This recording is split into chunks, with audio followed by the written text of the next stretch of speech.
having trouble keeping it together through the hot summer months? Yeah, I do.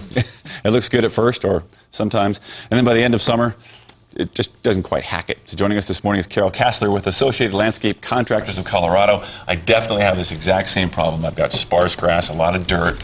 I think about just starting over with sod. Is that really the best idea?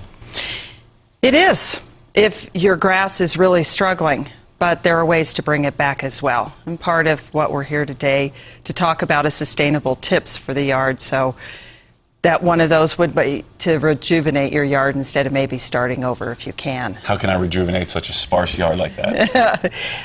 You can start by doing aeration, which really helps with water penetration, and watering deeply and infrequently as you can, because that conserves water and it encourages deeper roots on the lawn. To get a green lawn like this, how much water does it really take? Is this a daily exercise? No, 3 days a week? Is that enough? we recommend you don't water every day. Okay. We're asking for 3 to 4 days a week. If you have a slope like this, you want to make sure that you can aerate and use a wetting agent to ensure that the water will penetrate instead of running off.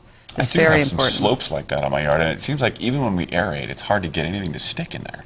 Yeah, the wetting agents help with that as well. And the deeper rooted you can get the grass to grow, the better off you are. We also recommend considering on sloped areas not to use Kentucky bluegrass because it needs more water, and on a slope it can't hold it. So alternatives would help with that. What else can we do as we head towards, if you're thinking about a deck or a patio? I've also got a problem with that. This is a tailor-made segment right here. If your deck is falling apart perhaps and you want to start over, is wood really the best option in Colorado? Ours kind of dried out and rotted over time. It's not, and we have great alternatives now. So if you're doing a deck for sustainability purposes, we recommend using composite decking. There's alternative decking out there that uses recycled materials and of course lasts a lot longer and doesn't have to be sealed as often. It's lower maintenance decking. In patios, we're recommending that people consider using a more porous type of paving.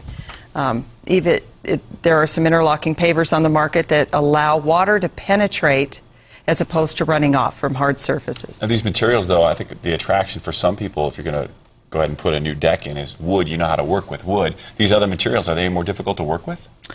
No, not at all. Okay. They're very simple to work with, just like the decking is. So sounds great. Problem. Really appreciate it, Carol Kassler.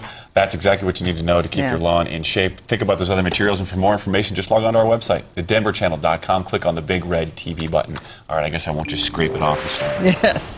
I appreciate it. Maureen, she is live at the Denver Green Expo at the National